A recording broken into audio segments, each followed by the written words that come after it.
Olá, amigos! Hoje vamos ver o capítulo 6 de Esref Ruia. Prepare-se, porque o episódio de hoje está de arrancar o fôlego. Um beijo que muda tudo, promessas quebradas, um amor proibido e uma missão que pode acabar em tragédia. Nissan e Esref vão se enfrentar de um jeito que você nunca viu antes, e quando você pensar que não pode piorar, vem uma traição que pode destruir tudo. Fica até o final porque cada cena é um soco no coração. Tá começando agora o resumo completo do episódio 6 de Esref Ruia. O capítulo começa com o fim do beijo entre Nissan e Esref. Assim que se separam, os dois ficam em silêncio, sem saber o que dizer. Esref está visivelmente confuso, como se aquele beijo tivesse mexido muito com ele e com certeza, também com Nissan.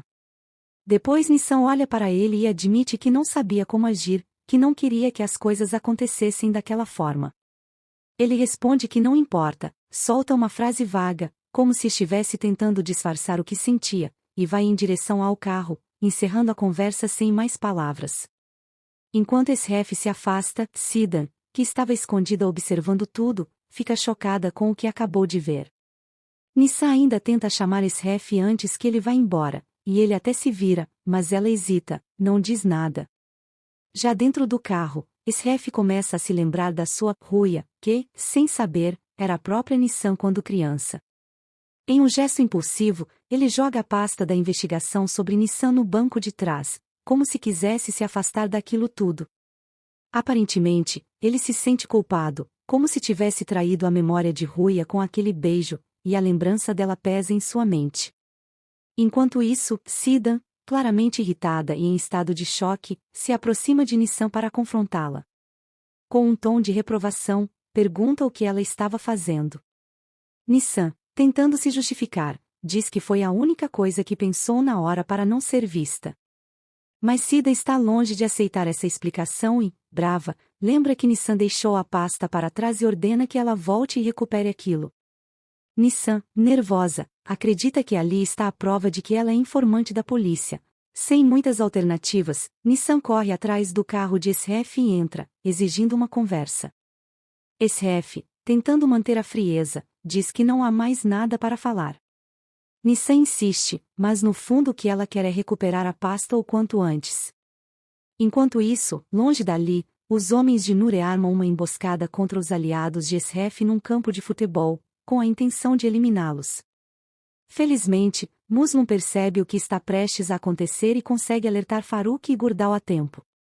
O confronto explode, e ao fim da confusão, todos percebem que um dos garotos acabou ferido e foi Omer, o mesmo menino a quem Esref havia comprado o campo de futebol e estava protegendo.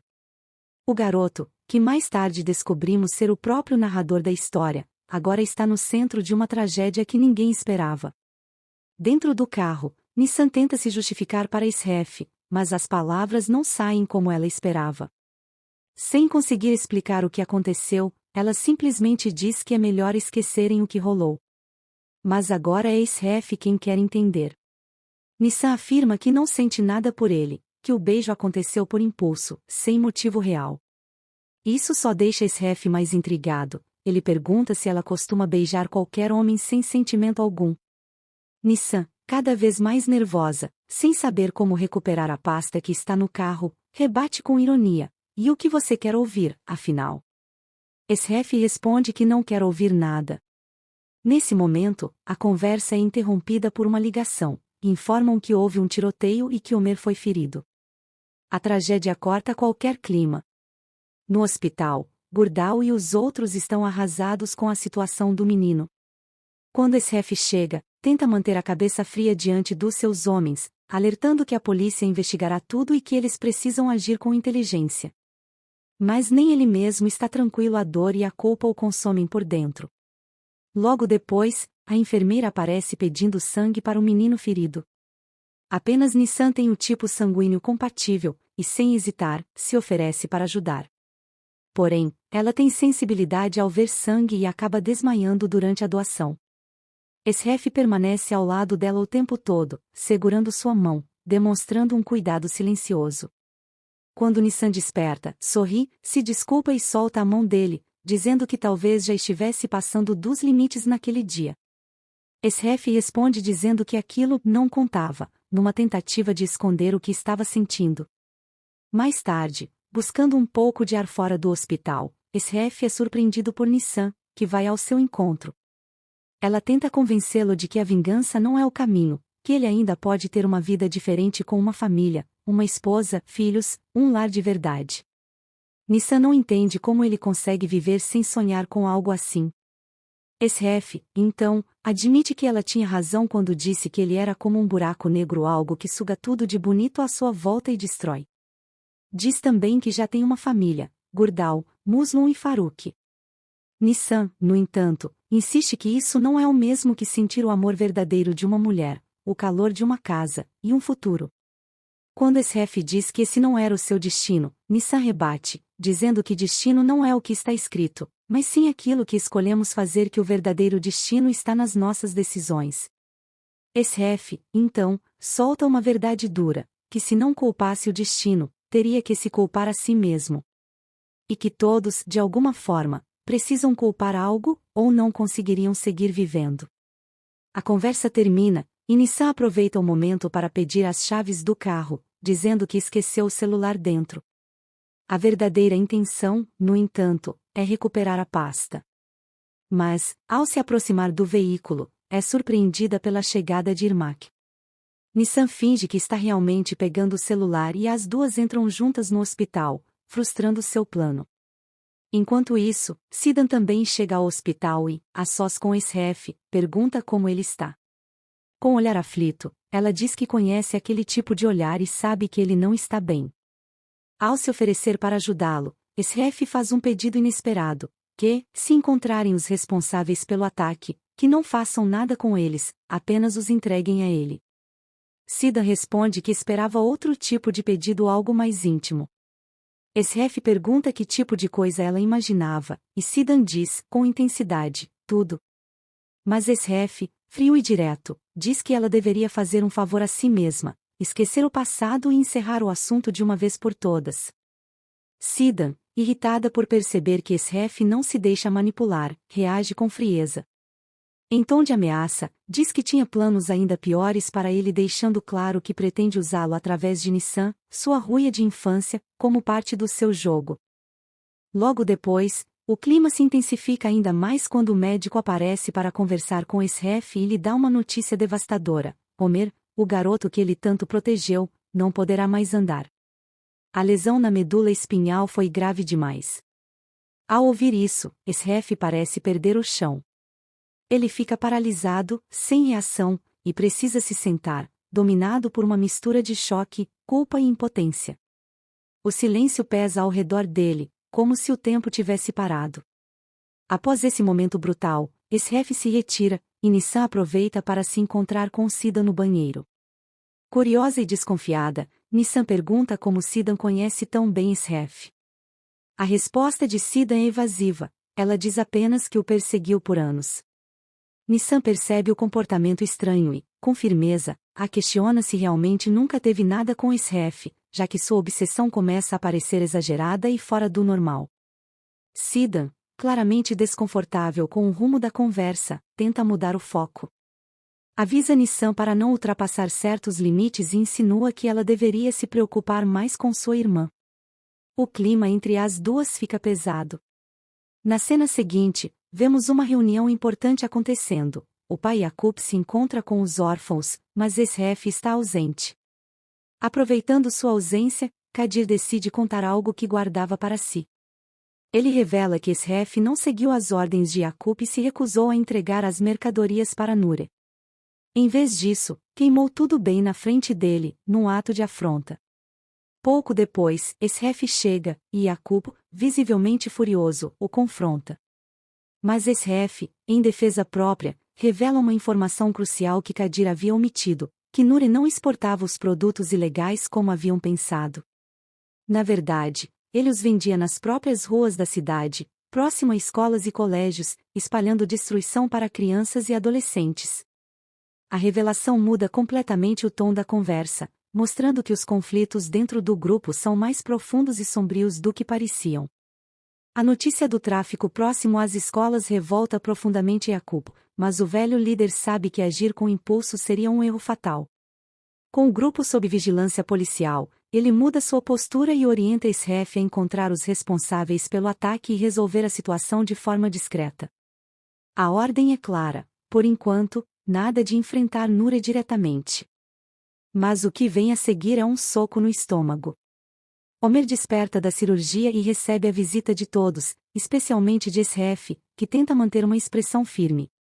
Quando o garoto, com os olhos cheios de esperança, diz que não sente as pernas, Esref desconversa e diz que é algo normal após a cirurgia. Mas o momento realmente parte o coração de todos. Homer, animado, conta que seu treinador disse que ele jogava bem e o incentivou a se inscrever para as seletivas. Uma criança cheia de sonhos, agora diante da terrível realidade de talvez nunca mais andar. Diante disso, os olhos de Esref se enchem de lágrimas. Quando o médico confirma em particular o diagnóstico permanente, Homer, em meio ao choro, grita pelo irmão mais velho de coração. Esref o segura firme e promete levá-lo aos melhores especialistas. Enquanto o abraça, ouvimos a narração do próprio Homer já adulto, dizendo que naquele dia perdeu as pernas, mas ganhou algo ainda maior, um irmão de verdade. E que bastava olhar nos olhos de Esref para saber que aquele momento ficaria marcado para sempre, pois sua maldição era essa, nunca esquecer. No caminho de volta, o silêncio entre Nissan e Esref é quebrado por uma frase inesperada dela. Diz que não se arrepende do beijo, que o fez porque quis, mas deixa claro que isso não significa que está apaixonada. A frieza das palavras contrasta com os pensamentos que a atormentam ao chegar em casa. Mesmo debaixo do chuveiro, sua mente insiste em voltar ao momento do beijo. Mas não é só ela. Esref também está sendo assombrado. Como revela a narração, aquilo que ele mais temia aconteceu. Começou a pensar em alguém que não era Ruia. Surge, então, uma lembrança da infância de Esref, quando, ainda garoto, observava de longe a pequena Nissan e, sem saber seu nome, decidiu chamá-la de Ruia, um nome que se tornaria símbolo do seu passado e da dor que carrega. Paralelamente, um novo plano se arma nos bastidores.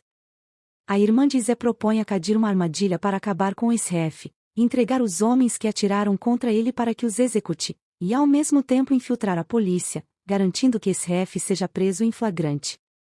Kadir aceita, movido pela vontade de se livrar de Esref de uma vez por todas. Enquanto isso, Nissan desabafa com a irmã sobre o beijo, mas tenta disfarçar seus sentimentos. Quando questionada sobre o que sentiu, responde que não foi nada. Mas a irmã não acredita e diz isso sem rodeios, percebendo o incômodo na resposta. Nissan insiste na negação, afirmando que sua única preocupação agora é sobreviver e recuperar a pasta de investigação que pode revelar seu envolvimento com a polícia. Ela mesma parece se repreender, como se soubesse que já foi longe demais. Mais tarde, determinada, Nissan vai ao hotel e tenta novamente pegar a pasta de Esref, mas é interrompida por Gurdal. Usando a mesma desculpa do celular esquecido, ela tenta escapar da situação, mas Gurdal a chama para uma conversa sincera. Com palavras calmas, ele diz que a vê como uma boa pessoa, mas alerta que a vida que eles levam, e especialmente a de Esref, está longe de ser normal. E então, com pesar, faz um pedido direto, que se afaste dele. Porque se Esref se apaixonar, perderá a cabeça. A visão dele se nublará, e todos sairão feridos. Por isso, pede que, caso Esref dê um passo em sua direção, ela escolha fugir. E o mais irônico de tudo é que Gurdal nem imagina que Nissan já beijou Esref. Quando ele a alerta sobre o perigo de envolvimento, ela responde com firmeza, garante que nada acontecerá, mas se acontecer, não será algo que se possa controlar ou evitar. Se for para doer, que doa. Se tiver que chorar, que chore. Depois dessa conversa intensa, Nissan comunica a Esref que vai embora, sozinha, visitar Homer. Mas Esref, incomodado com o distanciamento dela, a segue discretamente até o elevador. Lá dentro, quando percebe que ela está fria e indiferente, decide intervir. Ele para o elevador e, olhando nos olhos dela, pergunta o que está acontecendo. Nissan, tentando manter o controle, diz que vai desmaiar se ele não reativar o elevador. Só que Esref, em vez de ceder, se aproxima com seu charme que tanto confunde os sentimentos dela, e diz que se ela cair, ele a segurará. E que, se a pegar, nunca mais a soltará. O clima esquenta no elevador. Nissan o encara por segundos que parecem eternos, até que desperta do transe, desvia o olhar e aperta o botão para continuar a descida. Em paralelo, os órfãos e Irmak estão atentos ao comportamento de Esref e não demoram para confrontá-lo. Dizem, sem rodeios, que ele está se deixando envolver demais com Nissan e que isso pode colocar todos em risco. Relembram a ele a responsabilidade que carrega como líder, e que se algo acontecer com ele, os órfãos estarão perdidos. Para eles, Esref não pode se dar ao luxo de amar, muito menos se apaixonar por uma mulher como Nissan. Nesse momento, Esref parece se permitir sonhar, ainda que brevemente, com uma vida diferente, uma onde talvez pudesse ser feliz como um homem comum. Mas logo é lembrado da verdade dura, que tudo à sua volta o destruiria se ele mudasse o rumo. Os amigos deixam claro que o amor não é uma opção para eles. E então, talvez querendo convencer a si mesmo mais do que aos outros, Esref diz que estão exagerando, que entre ele e Nissan não há nada. Mal essa conversa termina, eles recebem a localização dos homens que os atacaram. Mas o que parece uma pista valiosa é, na verdade, uma armadilha articulada por Kadir e a irmã de Izé. A polícia estava posicionada e pronta para capturar Esref em flagrante.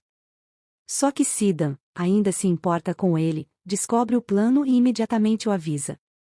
Com esse aviso em mãos, Esref elabora uma jogada estratégica. Quando chega ao local, já tem tudo preparado, troca os contêineres e, com isso, engana a polícia completamente. Enquanto os oficiais levam um contêiner vazio achando que fizeram uma grande apreensão, os homens que emboscaram Esref estão no verdadeiro contêiner que vai direto para as mãos do líder. O que acontece a seguir é brutal. Sem piedade, os homens são espancados em retaliação ao que fizeram com Omer. No meio dessa operação tensa e violenta, a tão desejada pasta com as provas finalmente é recuperada. Enquanto isso, Nissan está ao lado de Sidan, até que recebe uma ligação inesperada de Esref. Ele diz com voz firme que está indo encontrá-la, pois tem coisas importantes a contar. Antes de sair, Sidan, sem que Nissan perceba, pega discretamente uma foto dela na adolescência que estava dentro da pasta. Em seguida, devolve a pasta sem a imagem e diz que ela pode entregá-la de volta no carro de Esref, já que, segundo elas, não havia nada comprometedor ali. Quando Esref chega para buscar Nissan, ela entra no carro e é surpreendida com um gesto inesperado. Esref a recebe com um buquê de flores, deixando-a visivelmente tocada. Antes de continuar a cena deles, a trama volta para os acontecimentos relacionados ao container onde os homens capturados estavam escondidos. Durante a inspeção, encontram um terço que pertence a Kadir, algo que, naquele momento, ninguém percebe. Yaqub mostra o objeto a Kadir e deixa escapar sua desconfiança. Acredita que pode haver um traidor entre eles. Isso deixa uma tensão no ar, enquanto a desconfiança começa a se infiltrar no grupo. Logo depois, Esref leva Nissan até um restaurante reservado só para eles. O lugar está silencioso, sem música, vazio, o que a deixa visivelmente desconfortável e ansiosa. Ela pergunta o que estavam fazendo ali, ao que Esref responde que precisava conversar sobre o que aconteceu entre eles no dia anterior. Nissan, surpresa, diz que achava que ele preferia não tocar no assunto. Mas Esref está decidido, diz que não quer alimentar ilusões nela, que amor, desejo, paixão e uma mulher como ela são incompatíveis com a vida que ele leva. As palavras pesam no ar, e Nissan começa a se entristecer. Esref continua, afirmando que aquele beijo foi só um instante, mas que, se acontecer novamente, ela nem sequer poderá voltar ao hotel. De forma fria e objetiva, ele traça a linha: entre eles só pode existir uma relação profissional, de patrão e funcionária. Nissan, sentindo-se humilhada e tentando manter a postura, reage com ironia e dor. Pergunta se ele realmente acreditou que ela estava apaixonada, e diz que só o beijou porque quis, por impulso, sem sentimento algum. E para deixar claro o quanto se sentiu ofendida, dispara com raiva que, mesmo que ele fosse o último homem da Terra, nunca se apaixonaria por um assassino como ele. As palavras ferem Esref como lâminas. Nissan, tomada pelo orgulho ferido, se levanta e vai embora. Caminha pelas ruas com o coração acelerado, alternando entre a raiva e a tristeza. Esref, por sua vez, permanece sozinho, preso no conflito entre o que sente e a realidade brutal que o cerca. Nissan, ainda tomada pela emoção, liga imediatamente para Sida e decreta: a missão acabou, a conquista, o romance com Esref, tudo terminou ali. Sidan fica sem entender e, antes que possa perguntar qualquer coisa, Nissan desliga sem dar mais explicações. E assim termina o capítulo 6 de Esref Ruia, com corações partidos, promessas desfeitas e um amor que insiste em nascer no meio do caos. Mas será que Nissan e Esref conseguirão fugir do destino que os persegue? A próxima reviravolta pode mudar tudo. Se você ficou tão impactado quanto eu, já deixa o like, se inscreve no canal e ativa o sininho para não perder nenhum detalhe dos próximos episódios. Nos vemos no próximo vídeo, até lá!